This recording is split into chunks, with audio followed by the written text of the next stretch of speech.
दुसऱ्यांच्या मुलींच्या नावाला कलंक लावणाऱ्या ह्या मुलीला आपण धडा शिकवायला पाहिजे. चला चला.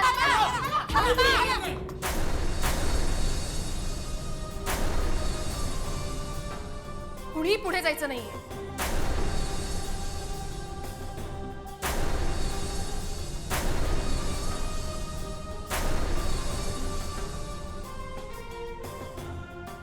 अनुपमा, एका बाईवर अन्याय झाला म्हणून तिची बाजू घेऊन तुम्ही लढायला आलाय ना. हो, मग हे करत असताना तुम्ही हिच्यावर अन्याय करताय. म्हणजे गार्गीताईंच्या हातून नकळत चूक झाली आणि माझ्यावर जो प्रसंग ओढावलाय त्याला गार्गीताई नाही, इन्स्पेक्टर वाघ जबाबदार आहेत. हो, इन्स्पेक्टर वाघ. गार्गीताई, तुम्ही तिथे पोचायच्या खूप वेळ आधी मी तिथे आले होते. मी रस्ता चुकले होते, त्यात माझी पर्स मारली गेली आणि ह्याचीच तक्रार करायला मी तिथे आले होते. पण इन्स्पेक्टर वाघनी माझं काहीही ऐकून न घेता मला त्या मुलींमध्ये बसवलं. तरी गाडगीताईंनी तुझी बदनामी केलीस ना, त्यांनी त्याची चौकशी का केली नाही? एखाद्या जबाबदार पोलीस इन्स्पेक्टरने माहिती दिल्यानंतर त्या कुणाकडे या गोष्टीची शहानिशा करणार होत्या. त्यात इतर मुलींसारखी मीही बदनामीला घाबरून ही गोष्ट नाकारतेय असं जर गार्गीताईंना वाटलं तर त्यात त्यांची काय चूक आहे? एका परीने त्यांनाही यात गोवण्यात आलंय. आणि साहेब, हीच सत्य परिस्थिती मला तुमच्या चॅनलवरून प्रकाशात आणायची आहे. अर्थात तुमची परवानगी असेल तर. हो हो, का नाही? तुम्ही तसं सांगितलं तर लोकांना आमच्या चॅनलबद्दल अविश्वास वाटणार नाही. हे बघा, तुम्ही ज्या भावनेनं इथे आलेले आहात त्याबद्दल मला आदरच आहे, पण प्लीज आधी खऱ्या खोट्याची शहानिशा करून घ्या. चला चला चला.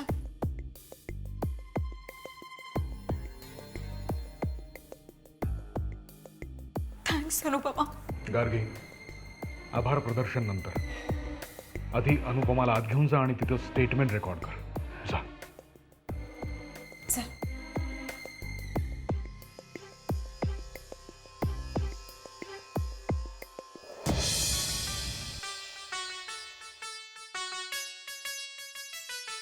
हे आई, हे कविता, हे बाहेर ये लवकर. काय रे? अरे तुम्ही टीव्हीवर पाहिलं नाही का? काय ते? अरे काय माणसं तुम्ही. आपली अनु निर्दोष सुटली नव्ह का? काय सांगतो? होय होय. अरे मग समद्या गावाला जाऊन सांगा, टीव्हीवर दाखवलं म्हणावं आपली पोरगी निर्दोष आहे. अरे ज्या बाईनं आरोप केले होते ना, त्या बाईनं माफी मागितली अनुची. आता माफी मागून काय उपयोग म्हणावं? जो त्रास झाला त्याचं काय? देव बघतोय समद. त्या बाईला सुद्धा कधी ना कधीतरी जबाब द्यावाच लागेल बघ. आबांना फोन करा, म्हणावं या आता लवकर. अगं आबांना यावंच लागल, उद्या मतदान नाही का? परमेश्वरा, मी तुझी लई आभारी आहे बघ. माझी पोर अगदी देव्यातनं तावून सुलाखून निघाली. आता सोन्याची झळाळ येऊ दे तिच्या आयुष्याला. आई, हे आई, झालं की एवढं चांगलं. का उगा रडून राहिली तू? हा, अरे बाबा, खालच्या आळीला फिरू नगस. काय म्हणजे काय विचारतोयस रे? आता तिथं समधी मतं आपलीच आहे ती. हा, मला एक सांग, तू माळेवाडीला गेलता का? नाही. बरं, शिंदेवाडीला काय करतोय तिथं बसून? तिथं नग फिरू बाबा, टाइम खराब करू नग. टाइम आहे का आपल्याकडं? गाड्या घ्या, घोडा घे, काय बी कर, तिथं जा. हा, माणसासनी बाहेर काढ. आणि एक लक्षात ठेव, पहिल्यांदा जास्तीत जास्त बायासनी बाहेर काढा. अरे का म्हणून काय विचारतोयस? अरे 2007 आलं तरी मी बाया अजून घराच्या बाहेर पडायला असते त्या. हा, कळलं समजा? निघा, टाइम घालू नका. अरे मतदान तर होऊ दे. रात्रीची तुझी समधी व्यवस्था करून ठेवली आहे ना वा? ठेवू आधी फोन. काम करा, काम. निघ, फोन ठेवू रे. ठो. दादासाहेब आपलंच पार्ट जड आहे. तू काही मतपेटाचं वजन करून आलायस होय रे? हा, कुठं काय बोगस मतदान होतं का ते बघा. अहो तुम्ही कशाला काळजी करता दादासाहेब, आम्ही आहे की. हे असं बोलून तू माझी काळजी नकच वाढवू. कामाला लागा. एकतर आपलं गाव बिलंदर आहे, आळशी, काम चुकार. अहो काय बोलताय हे?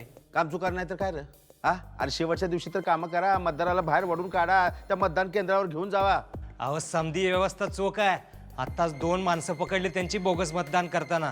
2 नसतील 200 असतील ती. नजर पक्की ठेवा त्यांच्यावर. मांडलं दादासाहेब.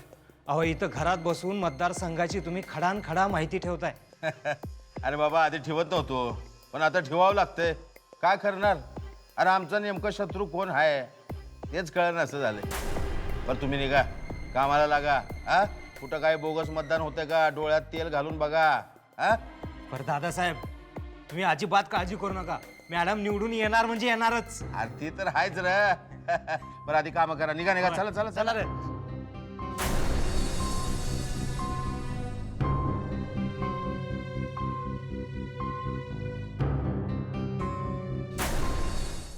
काय ग कालच्या रातच्या लावणीची गावात लई चर्चा झाली म्हणे.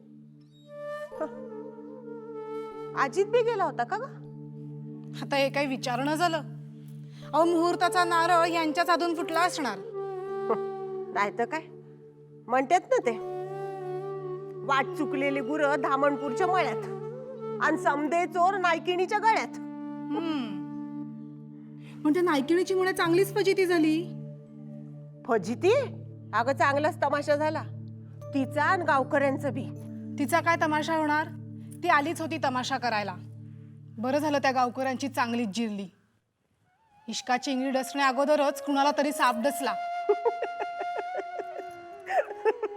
अगं पुरे पुरं लई गंमत झाली बघ. आपल्याला मतदानाला जायचंय ना. नाही तर पुढली 5 वर्ष आपल्याला काय बी बोलण्याचा अधिकार राहणार नाही. एकदाच हे बोट काळं केलं ना की मग आपण आपलं जाब विचारायला मोकळं बघ. मग यंदा तुम्ही कुणाला मत देणार? आत्याबाईंनाच ना? ते गुपित असतं या. पण तुमचं आता हे मनातलं गुपित हळूहळू चेहऱ्यावर पण दिसायला लागलंय. काय सांगतीस काय? म्हणजे उत्तमरावाचं नाव दिसायला लागलं का काय माझ्या चेहऱ्यावर? पण खरंच आहे, जर समोरच्याच्या मनातलं ओळखता आलं असतं तर किती बरं झालं असतं ना. नको ग बाया, माणसाची खरी रूप कळली असती आणि मग जगणंच अवघड झालं असतंय. त्या परीसनं हाय ते बरं आहे.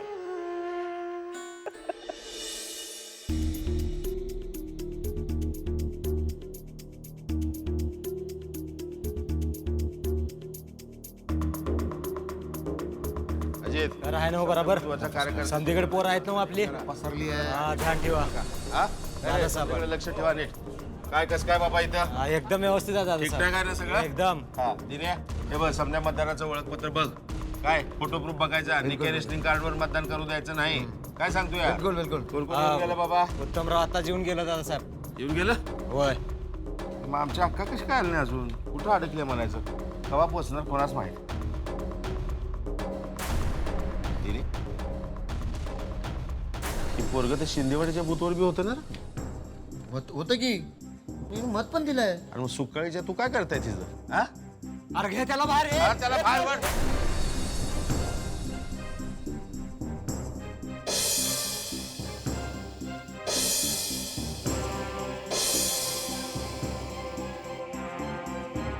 हा बोला. बरं बरं. नाही नाही ठीक आहे.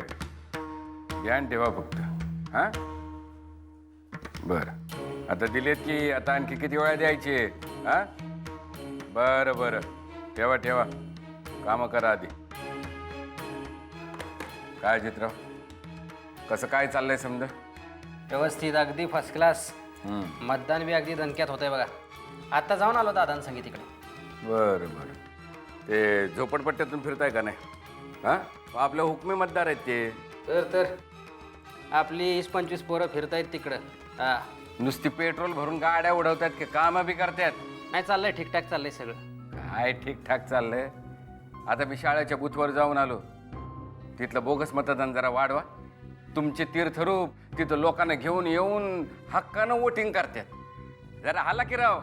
म्या कसं काय जाणार उत्तमराव? अहो, लोकांच्या डोळ्यात येईल ते लगेच. म्या बघतो काय करायचं ते. तुमच्या आत्याबाई आल्या नाहीत वाटतं अजून मतदानाला?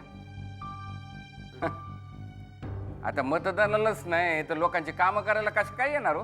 लोकांची कामं करायला आमचे आहेत की तीर्थरूप. नाही पण मला असं वाटतं की आपली पोरं आता दुसऱ्या मतदान केंद्रावर धाडायला पाहिजेत. आता काय बी करून बोगस वाढवायलाच पाहिजे. हे बघा अजितराव, हे खरं तर आपल्याला हे बोगस राजकारण मंजूरच नाही बघा. पण काय करणार हो, नाईलाजानं करावं लागतं बघा. उत्तमराव, अहो, बोगस मतदान हाच तर खरा लोकशाहीचा आधार आहे. काय कसं बोलला लागा कामाला. चल चल बाबा नवनाथ, लवकर निघायला हवं. लवकर निघायचं म्हणजे लगेच गाडी पळवायची नाही, सावकाशीने चल. आमची नाही, निदान स्वतःची तरी काळजी घे. जा सामान घेऊन ये जा.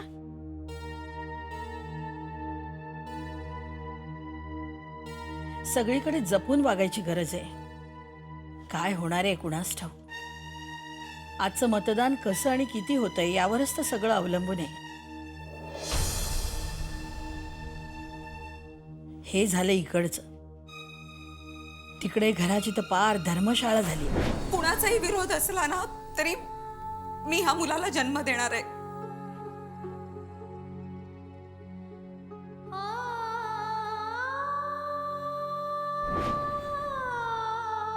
अन्याय तर लहानपणापासूनच होत आलाय माझ्यावर. 3 भावांची एकुलती एक बहीण आणि तुझी एकुलती एक मुलगी. अण्णा तर नेहमी म्हणायचे आईची अगदी प्रतिकृती आहेस, पण तुझं तर कधी लक्षच नव्हतं माझ्याकडे. सतत स्वतःच्या कामात मग्न. यशाच्या प्रकाशामागे तुमचं आई पण हरवत चाललंय. कधीतरी बाहेरच्या कामाच्या व्यापातून वेळ काढून या घरांच्या प्रश्नांकडे लक्ष द्या आई. नाहीतर गार्गीच्या पावलावर पाऊल ठेवून तुमच्या कुशीतलं एक एक मूल या घराची लक्ष्मण रेषा ओलांडण्याची शक्यता नाकारता येत नाही. भोळी भोळी म्हणून आता नयननी पण बंडाचा झेंडा पुकारलाय. ते बंड वेळीच चेपायला हवं. तुमचा सगळा व्यवहार आजच आईना सांगणार आहे आत्ता. बाबांची खोटं खोटं आणि गोडगोड बोलून फसवलंय त्यांना. आश्रमाच्या जागी मॉल बांधतायत हे. उपेंद्र, अरे काय केलंस हे? बाहेरच्या जगात आपण कसंही वावरतो, पण घरच्याला फसवायचं? आई काय बोलताय तुम्ही? फसवणं मग ते कोणालाही, घरच्या ना काय किंवा बाहेरच्या ना काय, चुकीचंच आहे ना. आईच्या चुका काढतेस. उपेंद्र, एवढा निकाल लागू दे, मग सगळेच निकाल लावून टाकते. एवढ्या सगळ्या गदारोळात आशेचा किरण वाटतो तो वीरेंचा. तो माझा शब्द कधीच मोडणार नाही.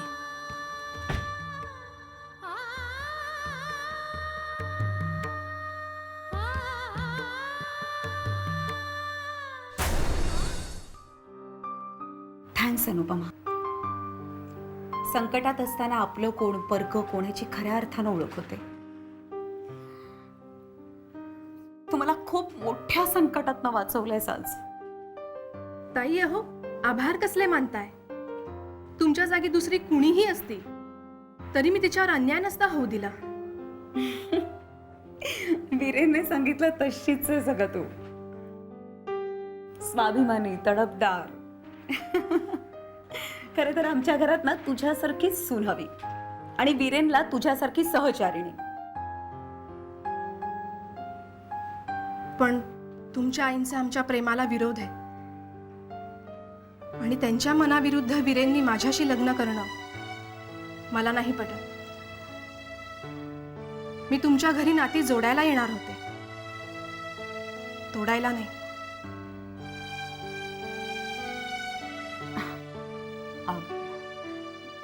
मी तुला घरी सोडून येते. चल. नको, माझे आबा आणि काका आलेत बरोबर. अगं मग कुठे आहेत ते? आहेत, बाहेर उभे आहेत. येते मी. किती निडर मुलगी आहे ही. माझं आणि हिचं चांगलंच मेतकूट जमेल आणि ही घरी आली तर नयन वहिनीलाही आधार वाटेल. अनुपमा, तू वीरेनला भेटू शकत नाहीस, पण वीरेन तर तुला भेटू शकतो. तुझा पत्ता आणि फोन नंबर आहे माझ्याकडे. आज तुला मनोमन वचन देते मी. तूच आमच्या घरची सून होशील यासाठी मी नक्कीच प्रयत्न करेन. तुम्ही काय बी म्हणा, पण तुम्ही आल्यामुळे कार्यकर्त्यामध्ये नुसता उत्साह संचारला बघा. नुसता उत्साह नकोय, कामं करा म्हणावं. बरं, त्या पतसंस्थांचे चेअरमन आणि दूध महासंघाचे अध्यक्ष यांची मीटिंग बोलवली होती, त्याचं काय झालं? समजे झाडून आलते की. आमच्या वतीने काही शब्द वगैरे नाही ना देऊन बसलात? आता शब्द दिला म्हणजे कसं अक्का, इलेक्शन म्हणल्यावर काहीतरी लालूच दाखवायच लागते ना. काय बोलून बसलाय? लय काय नाही, पण त्या गजानन आणि समर्थ पतसंस्थेमध्ये जो आर्थिक घोटाळा झाला की नाही त्याची चौकशी करू म्हणून सांगितलंय. त्यांच्या NPA बद्दल आम्ही त्यांच्या NPA मध्ये आपण कशाला पडायचं? त्यांचं ते बघून घेतील ना. प्रशासक तर नेमला असेलच ना. प्रशासकाचं लचंडच त्यासनी नको असतं अक्का. बरं त्यांना नाराज करून बी चालत नाही. त्यांच्या शब्दावर समजा मतदान फिरते ना. बरं ठीक आहे, आता शब्द दिलाय तर बघू, करू त्यांच्यासाठी काहीतरी. आणखी काही? अजून म्हणजे आता बारीक सारीक चालू राहणार अक्का. तालमीची डागडूची, या मंडळाला एवढी देणगी, त्या मंडळाला तेवढी देणगी. बरं, अहो तुमचे समधे नियम मला आता तोंडपाठ झाल्यात. तुम्ही काय बी चिंता करू नका. चिंता करू नको म्हटल्याने संपते वय. इथेही आणि तिथेही. तिथेही तिकडे समजा ठीक आहे ना मग अक्का? अजिबात नाही. सगळ्यांना शिंग फुटली आहेत.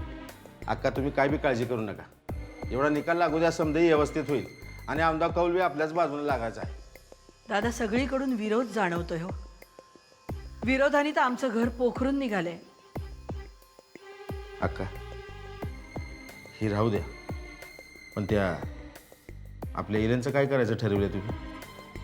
वीरेन आमच्या शब्दाबाहेर नाही. निवडणुकांचे निकाल काही लागू द्यात, इथून गेल्याबरोबर लगेच आम्ही वीरेनचा साखरपुडा उरकून घेणार. हा, तो प्लॉट खाली करून घ्यायचं बघा तुम्ही. हा, ते करू सगळं. तू इथे यायची हिंमत कशी केली? गार्गी, मी तुझ्याशी बोलतोय. ओ सॉरी, मला वाटलं तू दुसऱ्या कुणाशी तरी बोलतोयस. इथे दुसरं कोणी आहे का गार्गी? आहे ना, या घराच्या भिंती माझ्याहीपेक्षा चारित्र्यवान. ही भाषे तुझी भाषण आहेत ना टीव्हीवर द्यायची, गायकवाडांच्या घरी नाही. मी अजूनही गायकवाडांचं नाव लावते. दुर्दैव आहे आमचं. त्याला मी काहीच करू शकत नाही. मामाने काय सांगितलेलं विसरलीस? मला आईनेच परत या घरात राहायला बोलावलंय. आले तुमचे समर्थक आले. विजयोत्सव साजरा करा. ममा येईपर्यंत ती आली ना की या विषयाचा सोक्ष मोक्ष लावल्याशिवाय मी थांबणार नाही.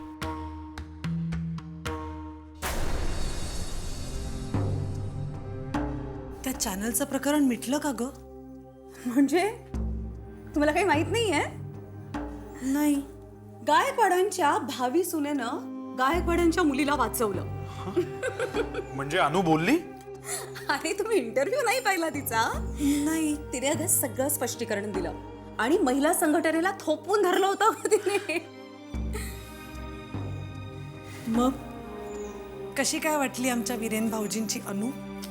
हा, ऐकलं होतं त्यापेक्षा नक्कीच सरस आहे. वीरेन, तुला एक सांगू?